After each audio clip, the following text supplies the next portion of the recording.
This podcast series is supported by members at Patreon. If you want to support this podcast series, head to patreon.com/Cascadian Beer.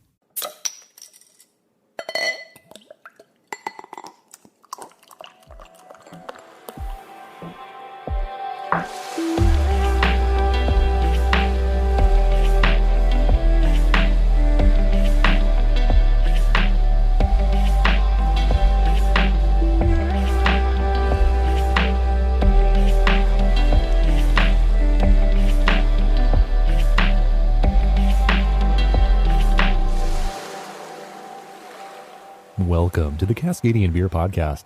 My name's Aaron and I'm a Cascadian. In this podcast series, I profile the unique breweries of Cascadia, a region that has a strong presence in the international beer scene. Cascadia is a bioregion in the Pacific Northwest on the North American continent. It's made up of the U.S. states of Washington and Oregon, as well as the Canadian province of British Columbia. Now, I was very fortunate to have a weekend trip in the Yakima Valley to witness the start of this year's hop harvest. Big shout out to Sam Quinlan for organizing the weekend. That was great, man. But it was really nice to meet a lot of people in the Yakima Valley beer community, and one of them being Varietal Brewing from Sunnyside, Washington.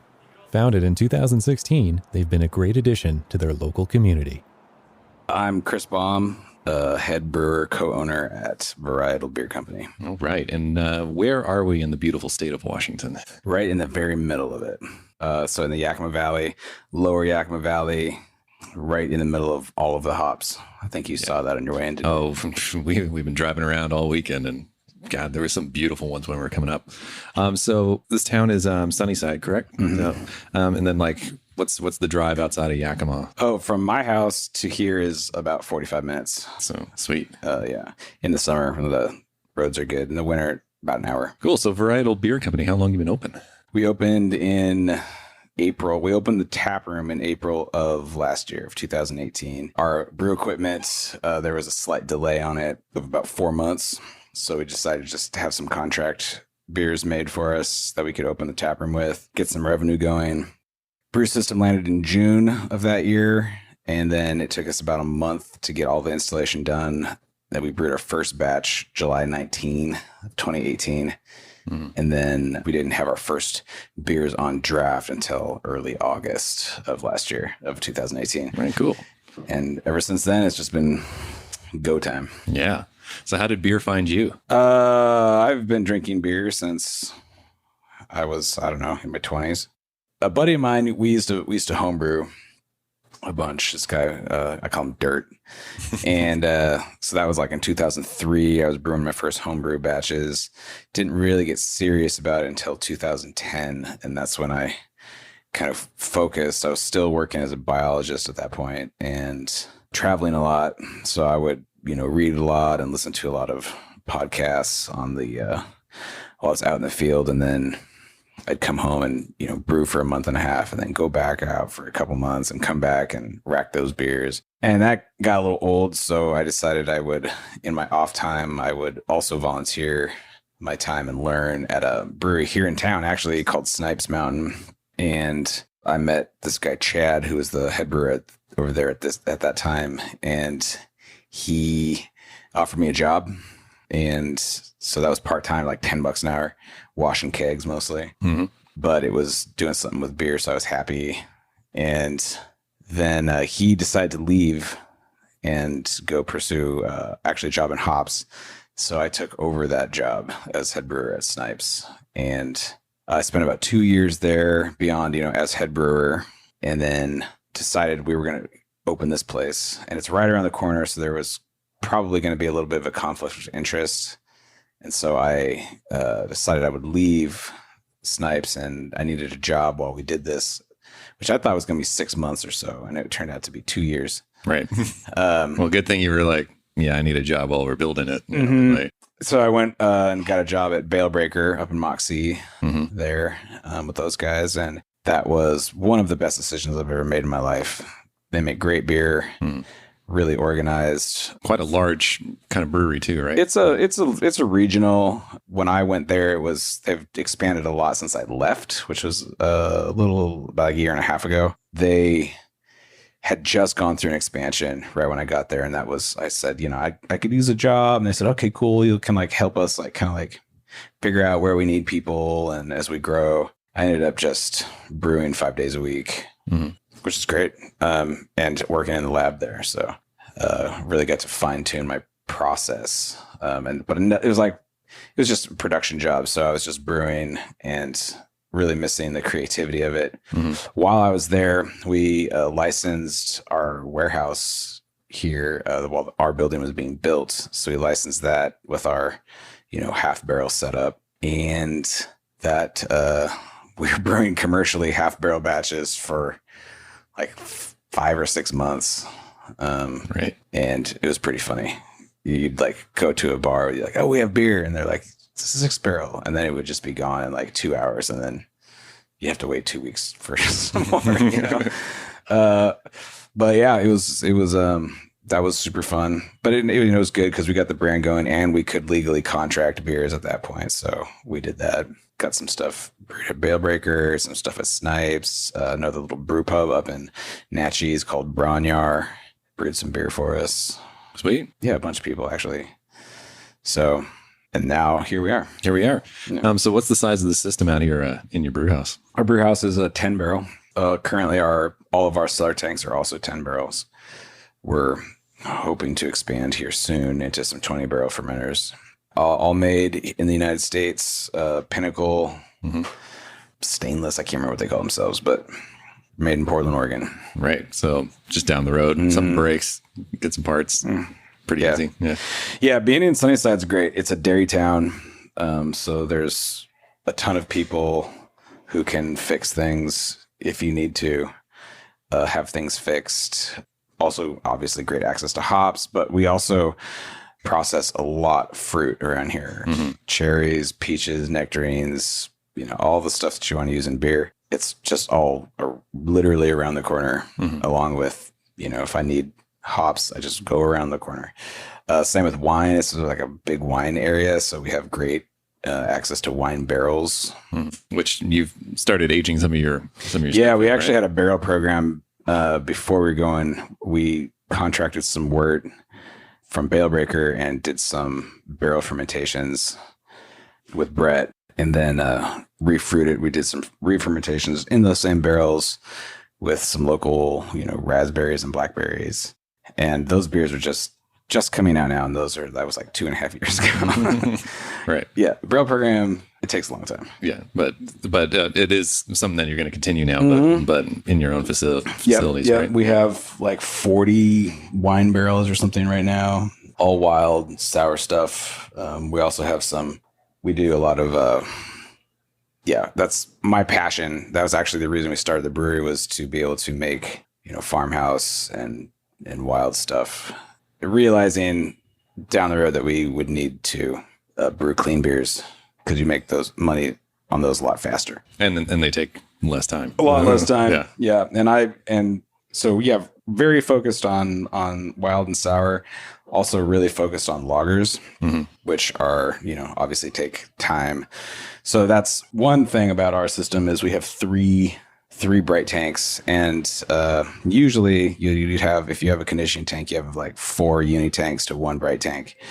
You have 3 bright tanks and 4 unis, but that's just because I like to age my lagers in a conditioning tank, not in a keg. So that's why we did that. Some people say we're crazy, but whatever.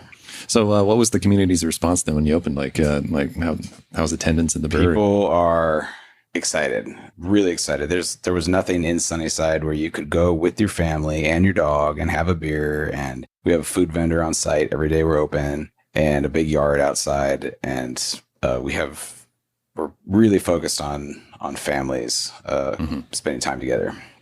There's tons of board games and toys. Board games, toys. We do this weekend. We had it was a science program focused on early childhood learning, where they just learned about water out in the yard while their parents brought them, and then this lady led this class for these kids, and they're running around out there in the yard. And it's really, really cool. The community response has been better.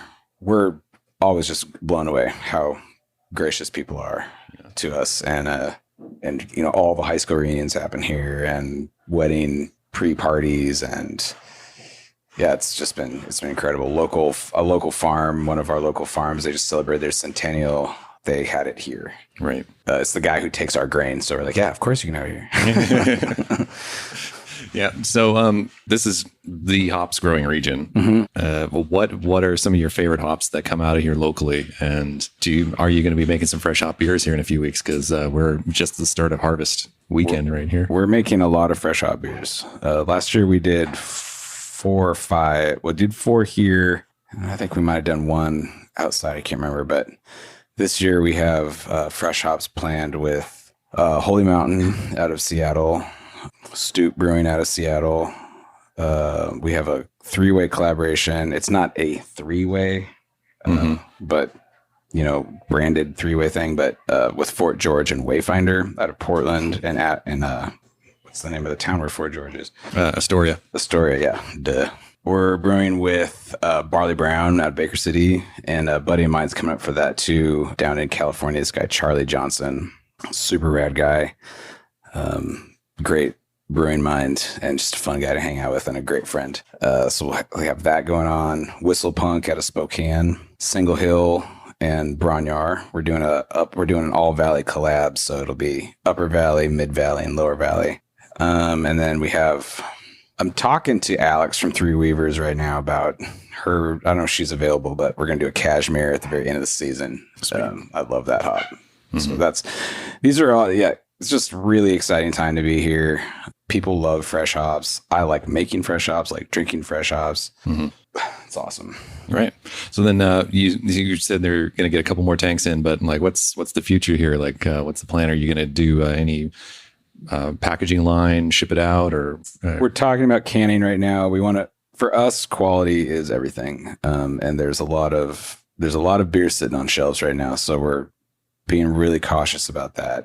We want to be we're going to control our own growth. We're not with a distributor. We have no plans to go with a distributor anytime soon in the state of Washington. If we go into Oregon, we have to. But yeah, the growth, we want to grow, but we're not looking to be a large regional brewery by any means. We're very content with our little nook here in Sunnyside. And if we can continue to keep the community, happy and full of good, I don't know. I think we make really good beer. Yeah, you do. You were very kind to bring a lot of crowds over to the place that we were staying at. And these are solid beers, man. Thanks. Absolutely love them. Yeah. So we're trying to there's been a lack of good beer in this portion of the valley. A lot of, you know what I mean? There's like Snipes it's 20 something years old and they've had a lot of success, but they kind of do what Snipes does. And we wanted to provide something different than that. So that's what we're doing. And as I make pretty much all the decisions as far as like what we brew, how it's brewed. But definitely, my business partners, they have a ton of input, but pretty much I have creative control over everything. And it's really fun. Right. Yeah. So if somebody was wanting to go down the path of opening up a brewery themselves, what would be some advice you could give them? I would say get a job in a brewery for a couple years and learn your just make mistakes on other people's dimes. So I'm not kidding. I get asked that question a lot. And basically, have a lot of money, make sure that, you understand that you are going to be giving up a pay cut. Because if you have enough money to open a brewery on your own, you're doing pretty well for yourself. But really, I would say focus on quality, have a plan, and get some experience, or plan on hiring someone who has a lot of experience and pay them well. That's my 2 cents. Very cool. Yeah. And your 2 favorite hop varieties here from the valley. I mean, Cashmere, you already said. Cashmere. I'm a huge fan of Cashmere. It's going to be more than 2, just so you know. Right. Comet is always at the top of my list. Huge fan of Citra, obviously. I'm just a sucker for citrus. Yeah, Citra it's just a really great hop. Man, we use a lot of, pretty much Palisade is a huge favorite of mine. I love Palisade. I get a lot of people raise eyebrows at me, but I mean, you were drinking a lager last night. It's just a great, clean American hop. It's so solid. Yeah. It's I love Palisade. I use a lot of Mosaic. I've been brewing with Mosaic for a really long time, since before it was Mosaic. Of course, all the HBC stuff is great. There's some exciting stuff coming out from HBC, and there's a new one coming out called Brew One. That's was developed by Reggie Brulot. I don't know if it was found, or I actually don't know. I've heard rumors about it. I don't want to speculate, but it is a weirdo, but in a good way. Like I just had a beer brew through the other day, and it was like pineapple, like just this like intense pineapple. But I could see it like, if you weren't careful, it could like go over into this like kind of a rubber, like tire store kind of thing. But the beer that I had it in was from HOOH, that their experimental brewery up in, or their pilots, or I don't know what they call it. But my buddy Jeff and Max brewed that beer, and it was good. It was really good. And so I'm excited to try that out. I know Jeff at YVH is talking about it too. Yeah, no, I saw a couple cans on his line there with some Brew One in it. So yeah. It's a strange duck. All right. You know, all the classics, Cascade. I actually I don't use it much, but I really love Columbus. Early picked Columbus as an aroma hop is just super dank. It's a really nice dry hop, especially like a rye beer. Really good. Yeah, I don't know. That was more than 2. Yeah, there you go. At the top list, Cashmere Comet. That's where I'm at currently. I can't get enough. Right, and then these collabs that you mentioned for fresh hops, are they just going to be smashes, or are they just going to be some different kinds? The Holy Mountain one, we did it last year, and I'm hoping that Colin will want to continue the tradition. It's early, so we do it with Loza Farms out of we're just outside of Toppenish there. Did you meet Junior? I know. Didn't. He's a great guy. That whole family's awesome. That's a Mountain Hood. Sweet. Yeah. So hopefully Colin will continue to want to do that every year. But it's like a Keller Pils. Awesome. So we use that more as an ingredient than like a focus. We actually had we had a keg left over. We just held it back and tapped it this May, and it was brilliant. It was awesome. It wasn't a Keller beer anymore, but yeah, it was really good. Well, thank you so much, dude, for your time. Yeah. Really appreciate it. Thanks for coming down. Yeah, no, it's great. And it's a great facility you built. So you're welcome back anytime. Thank you. Big thank you to Chris and the rest of the team at Varietal for their time. Really appreciate it. It was great meeting everybody in Yakima too, by the way. Big shout out again to Sam Quinlan from Lillooet, the hop farmer up there. So yeah, it was a great weekend. Looking forward to going back and exploring more of the Yakima Valley. If you enjoy this podcast series, I really hope you hit subscribe in your favorite podcast app, because that, means you'll get the show when a new episode's released. If this is your first time here, you can dig back in the archives. There's a lot. This is episode 68. So yeah, there's a lot of episodes to check out. If you want to follow us on social media, you can by going to Facebook at facebook.com/Cascadian Beer, on Twitter at Cascadian Beer, and on Instagram at Cascadian Beer Podcast. For more info about this brewery and to see some photos from it, you can go to the website at cascadian.beer. Thank you so much for your time. I really do appreciate it. And until next time, remember, support your local.